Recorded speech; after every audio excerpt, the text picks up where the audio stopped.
teman-teman mahasiswa baru Universitas Indonesia. Kita kembali lagi ke acara Dosen Katolik Menyapa. Kali ini kita ditemani lagi oleh seorang guru besar dari Fakultas Ilmu Sosial dan Ilmu Politik selaku Ketua Paguyuban Dosen Katolik Universitas Indonesia, Profesor Adrianus Meliala. Selamat datang, Prof. Selamat datang, terima kasih. Ya, langsung saja, Prof. Mungkin bisa dijelaskan apa itu Paguyuban Dosen Katolik Universitas Indonesia, siapa saja yang berperan di dalamnya, dan apa saja sih, Prof, kegiatannya? Baik, jadi sesuai namanya, maka Paguyuban ini memang tempat wadah para dosen UI berkumpul. Ya. Di seluruh UI itu ada sekitar 120 dosen ya, yang tersebar di berbagai fakultas.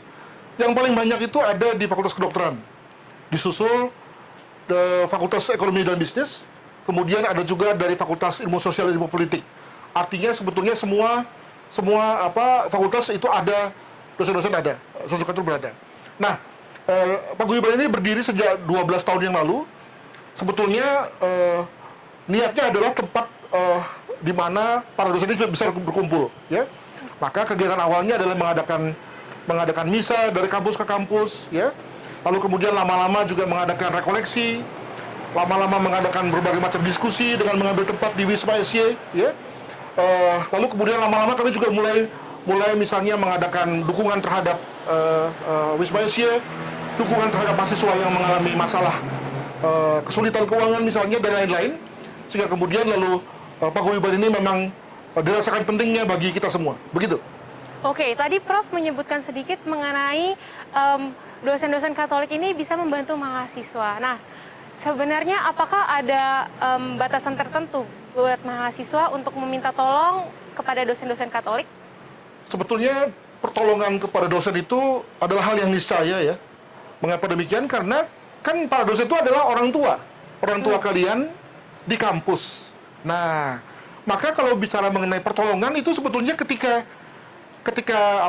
teman-teman punya masalah, ya, misalnya masalah studi, ya, atau ketika misalnya menghadapi kesulitan berkomunikasi dengan ketua departemen, dengan dekan, maka silakanlah menghubungi para dosen Katolik agar kemudian diminta bantuan. Demikian juga ketika misalnya ada masalah dengan kepribadian, masalah dengan kesehatan, ya memang tidak semua dosen itu berlatar belakang medis, ya, tapi minimal ya kami ini adalah orang tuamu, ya.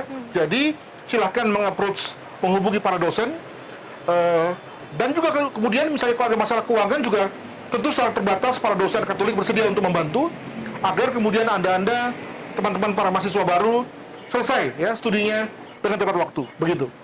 Oke, berarti sekarang teman-teman mahasiswa baru, jika ada kesulitan apapun itu, jangan ragu untuk mengkonsultasikannya ke dosen-dosen Katolik yang ada di fakultas kalian masing-masing, ya. Nah, kemudian mungkin saya akan tanyakan sedikit mengenai perkembangan sisi spiritualitas dari mahasiswa Katolik, Prof. Kalau dari sisi intelektualitas, mungkin jangan diragukan lagi, pasti dosen-dosen Katolik ini akan membantu sekali. Mungkin dari sisi spiritualitasnya, apakah untuk masalah sisi spiritualitas akan diserahkan langsung kepada paroki mahasiswa, atau dosen Katolik juga bersedia untuk membantu? Sebetulnya itu bukan tugas utama kami, ya. Tugas utama dari Paguyuban ini memang lebih untuk mengayomi para dosen, ya. Jadi kalau ada dosen yang misalnya kena musibah, ya, atau misalnya baru saja kehilangan ada saudara yang meninggal, maka kami kemudian mengadakan misalnya doa rosario bersama. Jika tidak bisa bertemu langsung, kita adakan lewat daring. Demikian juga misalnya pada setiap kali misa-misa, ya, kemudian kita adakan semacam doa umat, ya, untuk mendoakan apakah orang tua ataukah anak yang mungkin mengalami masalah, sehingga kemudian kelihatan sekali suasana guyupnya, ya. Dan kelihatannya para dosen senang dengan situasi itu karena di antara sesama dosen, tendik itu juga tidak ada semacam jarak yang luas. Kami akrab dan tadi ketika kemudian kami ada masalah, kami juga bisa saling membantu. Salah satu masalah yang dihadapi oleh para dosen sekarang adalah bagaimana mengajak teman-teman yang lebih muda untuk juga bersama-sama kemudian segera meningkatkan karirnya, meningkatkan kualifikasinya agar menjadi doktor semua, dan lama-lama menjadi guru besar semua, ya. Okay. Nah, tentu saja dalam hal ini maka kemudian kami secara langsung juga memperhatikan kehidupan mahasiswa.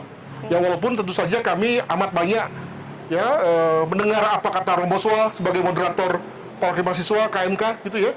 sehingga kami lebih berada pada posisi membantu saja. Sebagai contoh misalnya ketika ada misa Civitas Akademika, maka tentu mahasiswa lah yang kemudian menjadi pembaca liturgi macam-macam lah gitu ya, dan para dosen kemudian mendukung saja dari belakang. Nah itu contoh saja dari bahwa sebetulnya tujuan kami adalah lebih kepada paguyuban dosen sendiri, tapi tentu saja kami amat memperhatikan kemaslahatan kesejahteraan mahasiswa. Begitu. Oke, baik. Terkait dengan itu, Prof, apakah Prof ada saran ataupun tips-tips untuk mahasiswa baru supaya bisa berkembang dengan baik di Universitas Indonesia pada umumnya dan juga KMKUI pada khususnya? Ya, jadi dari pengalaman kami berusaha untuk menyentuh mahasiswa minimal sekali lah dalam masa studinya. Maksudnya begini, jangan sampai selama 4 tahun, 4,5 tahun mahasiswa itu di UI ya, tidak pernah misalnya datang ke misa sekalipun, ya misa Civitas Akademika sekalipun, atau misalnya perayaan Natal sekalipun. Untuk itu maka kami harapkan para mahasiswa Katolik itu tadi bergabung dengan KMK-nya, sebab disitulah lalu kemudian bisa berinteraksi dengan para dosennya secara lebih intens gitu ya. Nah, maka kami harapkan juga bahwa ketika misalnya ada undangan misa, apakah itu misa daring ataupun misa yang bersifat fisik, datanglah ya, dan kalaupun misalnya tidak diadakan di fakultasnya, diadakan di fakultas lain, datanglah ke sana, kejar gitu ya.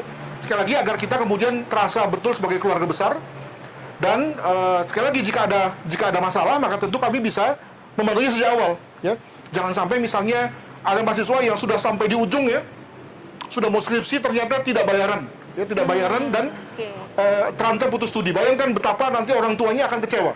Nah, kami dari kelompok dosen berusaha untuk sebisanya membantu ya, sehingga kemudian anak ini bisa kemudian lulus dengan baik. Nah, tentu kami nggak mengharapkan semua bisa kami bantu dengan cara begitu, tapi dengan cara kita berkomunikasi secara baik ya, membentuk keluarga ya, maka tentu lalu berbagai hal bisa dicegah. Untuk itu maka harapan kami kepada para mahasiswa baru, segeralah mengontak ketua KMK masing-masing di fakultas-fakultasnya, sehingga kemudian terdata, termonitor, dan ketika ada apa-apa, maka kemudian bisa dibantu. Yang kedua adalah ketika misalnya ada mengenal berbagai dosen Katolik yang ada di kampusnya, tolong disapa, ya, sehingga kemudian kita bisa membentuk satu perhatian yang khusus. Demikian. Oke, baik. Terima kasih Prof. Adrianus. Nah, teman-teman sebagai seorang mahasiswa, jangan lupa untuk selalu menjaga relasi, terutama kepada dosen kalian ya. Nah, segera tuh, seperti yang tadi kata Prof. Adri, untuk segera menghubungi dosen Katolik kalian masing-masing. Oke, sekian untuk acara kita hari ini. Terima kasih Prof. Adri atas waktunya. Sampai jumpa di sesi selanjutnya. Dadah!